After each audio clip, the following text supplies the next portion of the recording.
This is every single fight to make next after UFC 316, Dvalishvili versus O'Malley 2. I've got all of the key fighters from that card on the screen right now. Some winners, some losers. And you may notice there is an empty box next to all of them. And that's where their opponent's going to go, who I have hidden around the perimeter of the screen. I'll slowly reveal those opponents one by one as the video goes on and place them where they belong on the screen. Let's start straight away with the main event. Merab, the destroyer of every one of my favorite bantamweights. Back to back to back. Merab Dvalishvili, other than Umar Nurmagomedov, in which case I was very happy for him. Okay? Conveniently, I was very happy when Merab destroyed Umar Nurmagomedov, who he didn't destroy. But either way, when he beat Umar Nurmagomedov, I was happy. But when he took out Aldo, and then Peter Yan, and then he took O'Malley, and it's just... You know, I feel like I'm watching like my granddad get beaten up, and it's just like so sad. I can't do anything about this. I'm like, you know, the moment in Interstellar when he watches his daughter make the fatal mistake and he's screaming, "No, no!" as Yan gets taken down again and mauled for 5 rounds, and O'Malley gets absolutely manhandled. It's just Merab just chewing him up and spitting him out like a machine in the bantamweight division, and he's run through everyone right now. It's going to have to be Corey Sandhagen next for Merab Dvalishvili. It's going to have to be Corey Sandhagen next. Merab versus Corey Sandhagen is the matchup to make. I know that Dana White said that Corey's probably going to be next, and he also mentioned the idea of an Umar Nurmagomedov rematch. He said, you know, there's always that Umar rematch as well, but I think Umar, we learned a mistake from the O'Malley rematch.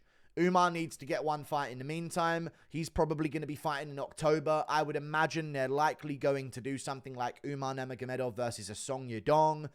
Something along those lines. I can't really think of any other matchup for Umar Nurmagomedov right now. I know that Sean O'Malley is being offered up as an option for like a... You know, when you look at the rankings, you would think, oh, maybe O'Malley could take them on, but I just don't think scheduling-wise it makes any sense to book those types of fights. So Merab Dvalishvili versus Corey Sandhagen is the matchup to make next. I'd say make it sooner than later.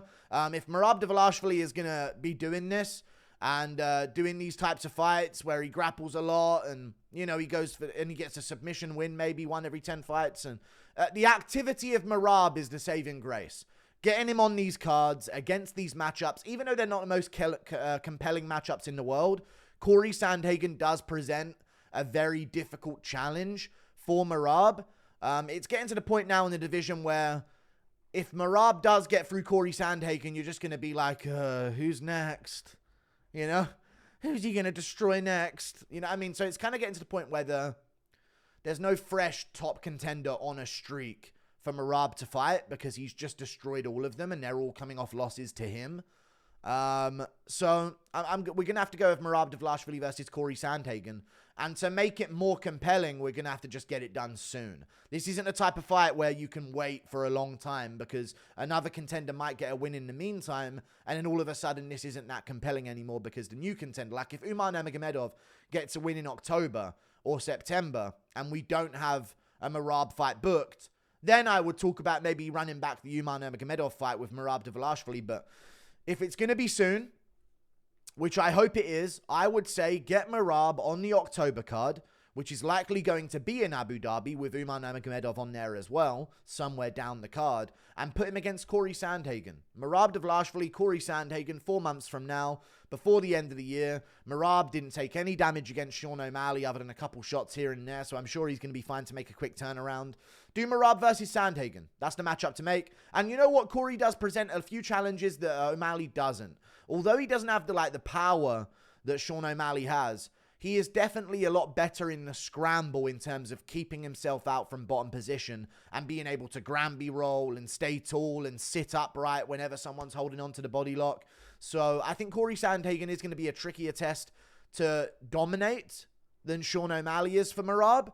But I will say that Corey Sandhagen, I don't think he has the chance to suddenly finish Merab out of nowhere that O'Malley does. However, he might have a better jump near. And that's what I think the move is going to be to beat Merab Dvalishvili. So there is a compelling matchup there in Corey Sandhagen. Even though he did lose to Umar Nurmagomedov quite dominantly and lost it quite badly, it's still going to be a fight where Merab's going to have to be perfect for a while and be able to do his thing for a long time. So I see Merab versus Sandhagen being a 25-minute decision. I think it's going to be a tough-fought fight. I'm going to lean towards Merab Dvalishvili for once, so maybe then he will lose, because I've been picking against him, and all he does is win against all of my favorites. And let's offer up Corey Sandhagen as a sacrifice to Merab to appease him, just to keep him busy. You know what I mean? Let's just appease Merab and keep him distracted with another while we try and produce some kind of prospect in the bantamweight division, because Patchy Mix would have been a welcome addition right now if he were to beat Mario Bautista. But seeing as he lost, I mean, it's going to have to just be a case of keeping Merab busy while we sort something else out with the rest of the division. Merab Dvalishvili versus Corey Sandhagen is the matchup to make in October in Abu Dhabi. We move on to the loser of the main event, Sean O'Malley. The loser of the co-main event, Sean O'Malley. There's a matchup that, you know, when you look at the rankings right now, you see Umar Nurmagomedov without a matchup. You see Song Yadong without a matchup as well in the rankings. But then you think O'Malley just lost. You know what I mean? He just lost. He's not going to be making a quick turnaround. And I imagine that Song Yadong and Umar Nurmagomedov are going to be looking to get back in there around the end of the year. Likely against each other, I would imagine. So although it's like a fun thing to say, Sandhagen versus Umar, O'Malley versus Umar, or O'Malley versus Yadong, you got to think about the schedule as well that these guys are going to be on. And as sad as it is, and I'm not just doing this to protect O'Malley in any way, I can already hear the comments. I'm not doing this to protect O'Malley in any way. This is the move I see the UFC making. Davison Figueiredo. Winnable fight for O'Malley. Looks like his best days are behind him. Former champion. Bit of name value. Going to be a fun fight and a scrap between the two of them where they're both trying to knock each other out. I think Sean O'Malley versus Davison Figueiredo is the matchup to make in the the matchup that they're going to make in the bantamweight division. Would it be better if they were to do something like see if Yan loses to Marcus McGee and then run the O'Malley rematch then? Now we're talking. So I'm just putting Figueiredo's face there. But based on the matchups that are going to happen in the future of the bantamweight division for the next year, we could be looking at a very different situation. If Yan loses to Marcus McGee, and Marcus McGee wins, you could either do Sean O'Malley versus Marcus McGee, but they're training partners, so they probably won't do that. Or if Yan loses to Marcus McGee, you could do O'Malley versus Yan too as well. But I'm going to operate under the condition that Yan wins against Marcus McGee, because I think that's likely to happen. And if that's the case, then we're not going to see O'Malley versus McGee. And we're not going to see O'Malley versus Yan too. Because at that point, I would say that Peter Yan has earned a title shot over Umar if he does get a win over a Song Yadong or another contender in that division. So I would say they're going to do Sean O'Malley versus Davison Figueiredo.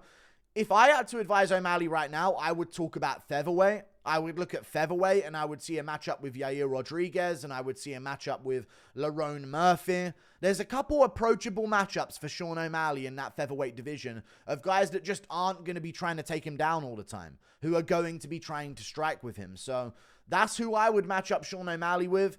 But I don't see him moving up to 145. I think he's going to stick around at bantamweight, because if he loses at 145, then he loses his stock at 45 because he doesn't make a good first impression, but he also loses his stock in the bantamweight division. He wants to capitalize on the division that he's number one in the world at, outside of Merab, the champion. He's ranked number one in the world. He'll probably go down to number 2 or 3, maybe, on Tuesday when they update the rankings. So we'll see what happens with Sean O'Malley, but I imagine that they're going to do the Figueiredo fight. I don't mind the idea of him moving up to 145, though, with Merab as champion and likely not to lose for the foreseeable future. O'Malley just seems a bit frail at 135. You know what I mean? If he were to put on a good 7 pounds of muscle for 145 and have a bit of an easier weight cut and be a little bit stronger in those situations, I don't think he's ever beaten a Volk based on what we've just seen. I don't think any of that. And to be honest with you, if I had to match up anything in a perfect world, I'd match up Merab with Volkanovski right now and do Diego Lopez versus Movsar Evloev, or, you know, a matchup like that in the meantime. Although I think Evloev's deserved his title shot at featherweight, so we're not going to get that. And Merab isn't interested in ever having a super fight at 145, so that's always really fun. And I think these are the matchups to make when it comes to the main event winner and loser. And I think this is the matchup that they're going to make for Sean O'Malley. Even if I would rather see first what happens. I just can't do that in this video because I think Yan's going to beat McGee. But again, if Yan loses to Marcus McGee, Umar's going to be booked up in October. I don't think we're seeing him versus O'Malley next. And I don't think we're seeing whoever he's facing versus O'Malley next. They're going to be booked up at the end of the year. So the scheduling just doesn't make any sense to book them against each other. But if Marcus McGee beats Peter Yan, run the Yan versus O'Malley rematch. I always want the Yan O'Malley rematch. That is something we need to see ran back.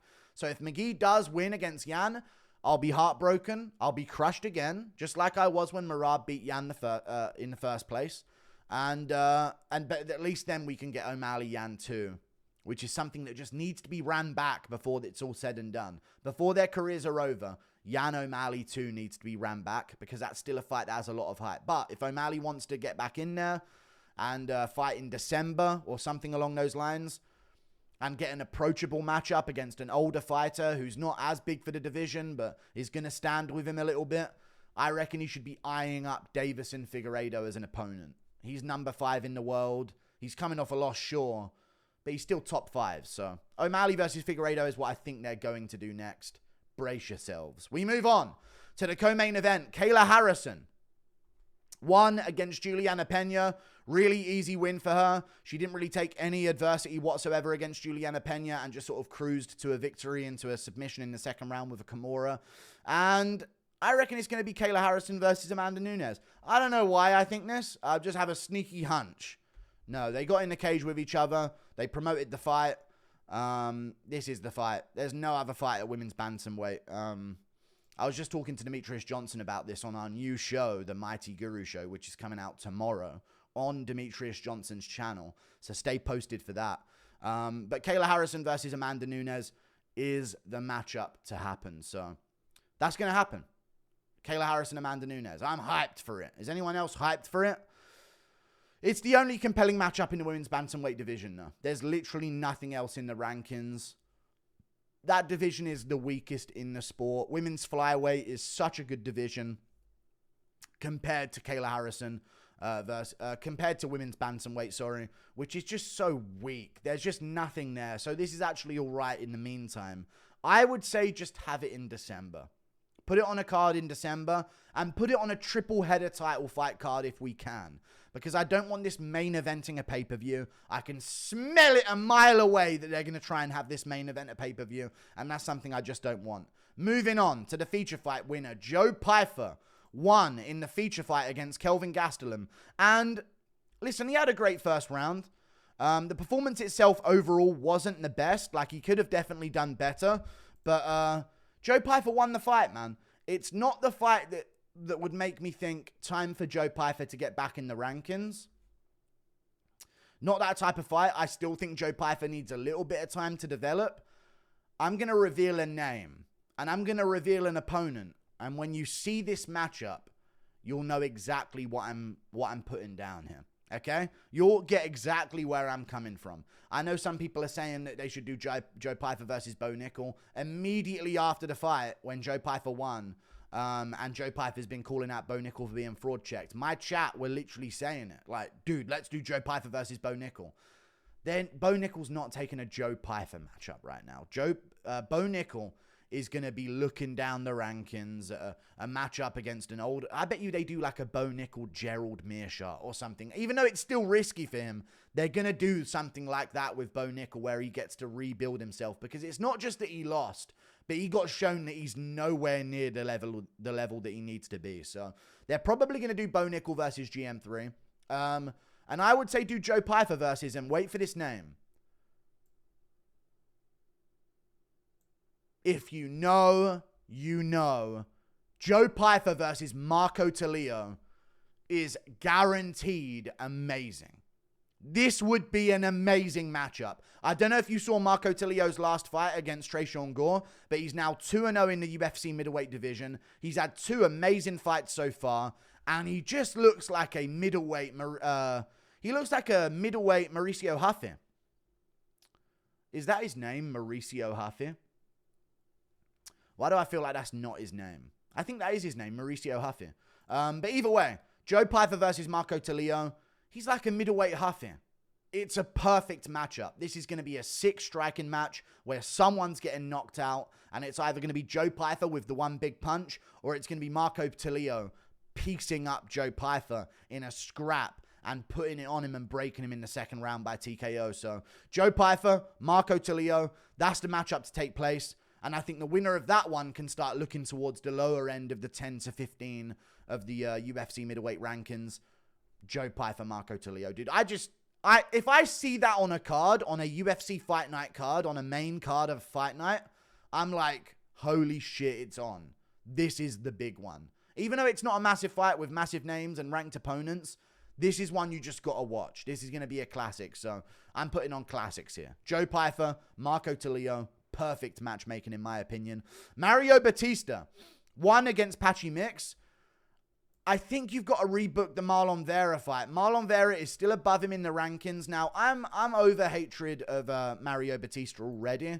I think the bounty might still stand, which is good, because it's bought me more time to mean that 10K might mean less to me by the next time that Mario Bautista fights. But I reckon they do Mario Bautista versus Marlon Vera at the end of the year. The thing with Mario Bautista is, yes, it was a good win, but again, Patchy Mix was not in the UFC, and he looked really bad, Patchy Mix. He looked low level.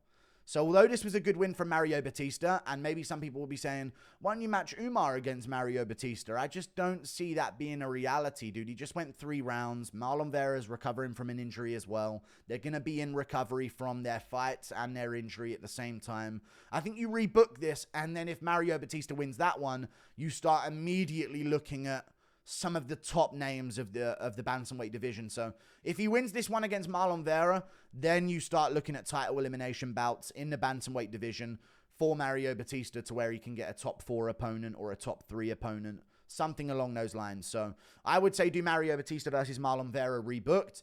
And this time we're going to be going into it thinking, both these guys are pretty cool, because Mario Bautista's kind of shaken off the cobwebs, and, he's got his mojo back with the fans a little bit, He had a good fight with Patchy Mix. He pieced him up for 3 rounds, so I reckon run it back. Mario Bautista, Marlon Vera, book it. Vera's number 7 in the world. He's very, very highly ranked in the division because he's staying above Rob Font, who he beat, who's number 8 in the world. And Mario Bautista's something like number 11 or number 10, probably going to move up to number 9. So it still makes sense ranking-wise to do this. Get it done before the end of the year. Bautista versus Vera. Patchy Mix, C3PO. I mean, Patchy Mix was an interesting one in terms of his performance. And so much so, you know how Pitbull lost to Yair and they gave him Dan Ige, who's still a ranked opponent? I don't think they can give Patchy Mix another ranked opponent. It doesn't, and you know what it is? It doesn't do anything for that ranked opponent now. A Montel Jackson, a Amian Zahabi, a lot of these names, they're going to be looking to fight each other instead, because Patchy Mix would have once been a really good name to have on their resume, but now it's not going to mean anything to beat Patchy Mix for them. It's not going to be like, I really want to get that Patchy Mix win, because then everyone will really respect me as a really great fighter. But Patchy Mix looks so unfathomably bad that you have to look outside the rankings. And I'm offering this guy up because he's just outside the rankings and has been for a very long time. Dangerous Davy Grant. Give Davy his chance, man, in a big fight. I've been wanting Davy Grant to have his opportunity in a big fight with like some kind of name value opponent for such a long time, and it's never happened. He beat Jonathan Martinez, Davy Grant. He beat Rafael Assunção. He won the fight against Adrian Yanez and got robbed. He won the fight against Daniel Marcos and got robbed.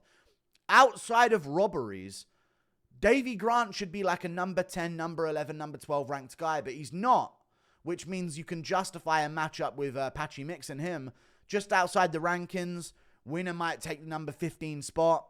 I'd say Patchy Mix versus Davy Grant would be a sick scrap where, Davy Grant is getting older, so it's an approachable matchup for Patchy Mix, but it's also a fight where, listen, you better start moving that fucking head when dangerous Davy Grant starts swinging those sledgehammers at you, because otherwise he's taking that head clean off, and believe me, then it'll be moving, because it'll be rolling across that canvas, detached from your body. So I'm going to go Patchy Mix versus Davy Grant, in my opinion. I think that's a sick scrap. And I really want Davy Grant to get an opportunity. I want Davy Grant to get an opportunity in a spotlight fight against a big name on the main card of a fight night, or a prelim, secondary prelim on the pay-per-view, the prelims, not the early prelims. Patchy Mix versus Davy Grant at the end of the year. I think Patchy Mix needs to get right back in there, man. I know he took a lot of damage and he took some hits, but you gotta rid us of that memory of that performance, because that was so stiff and it was just... We gotta do Patchy Mix versus Davy Grant. We move on. Kevin Holland got a big win over Vicente Luque. You got to take advantage of the call-out when it comes to Colby Covington's opponents.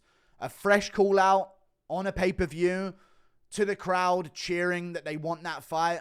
On the mic, you know, just after a big win over Vicente Luque, you got to do Kevin Holland versus Colby Covington, because what else is Covington going to do? He's not going to fight Carlos Prates, and maybe deep down you could entice Covington to take this matchup because he knows there's going to be a lot of shit talking, okay?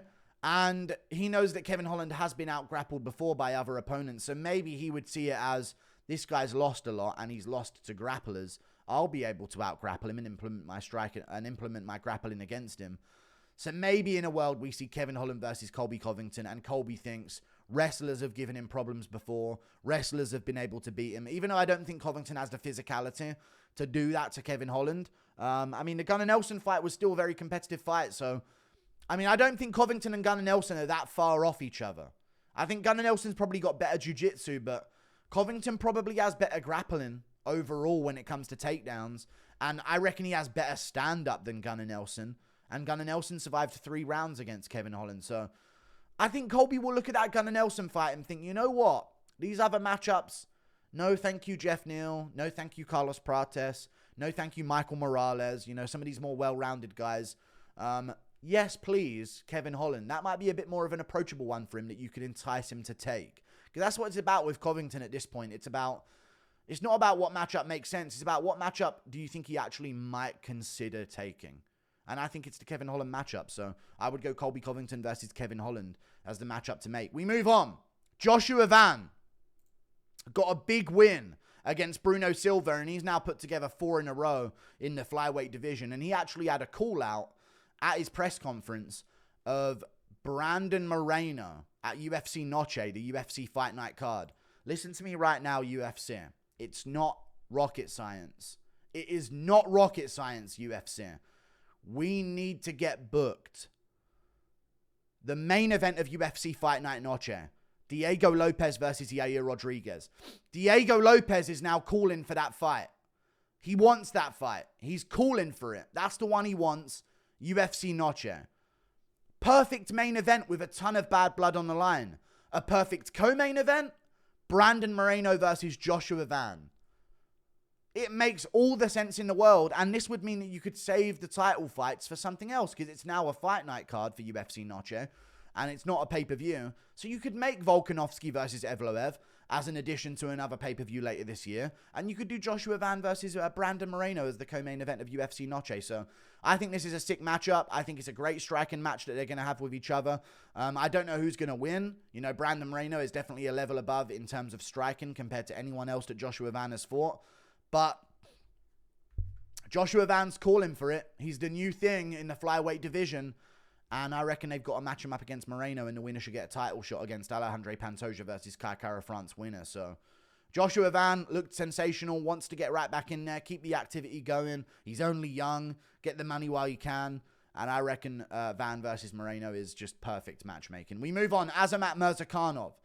Matchup Azamat Murzakanov and Volkan Ozdemir. I'm just looking at the UFC light heavyweight rankings. I'm seeing other matchups that I think are going to be made in terms of like a Dominic Reyes Jan Blachowicz 2, or a Dominic Reyes versus an Alexander Rakic, or a Blachowicz Rakic 2, or something along those lines. You know what I mean? Something's going to happen with those top names in the light heavyweight division. Walker's got a matchup coming up as well, so they're not going to run back Azamat Murzakanov versus Johnny Walker. Nikita Krylov might be an option, but I feel like you should get someone who's still not freshly coming off of a brutal KO loss. So I reckon they should do Azamat Murzakanov versus Volkan Ozdemir, and that's the matchup I would make. I would also make Shamil Gaziev versus Waldo Cortez Acosta, by the way. That's another matchup that I would make. And for Juliana Pena, I didn't match her up in this video.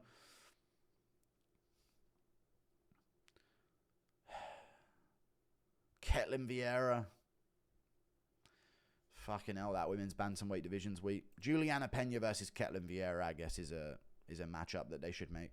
See you later. Like and subscribe. Thank you for watching. And again, keep your eyes out tomorrow on Mighty Mouse's channel. It's the start of our new show, The Mighty Guru Show. So stay tuned. We talked all things UFC 316, all things Dana White's abysmal post-fight press conference, and we discussed the future matchups as well, moving on down the line. See you later, guys. Thank you for tuning in. Toodle pip. Goodbye.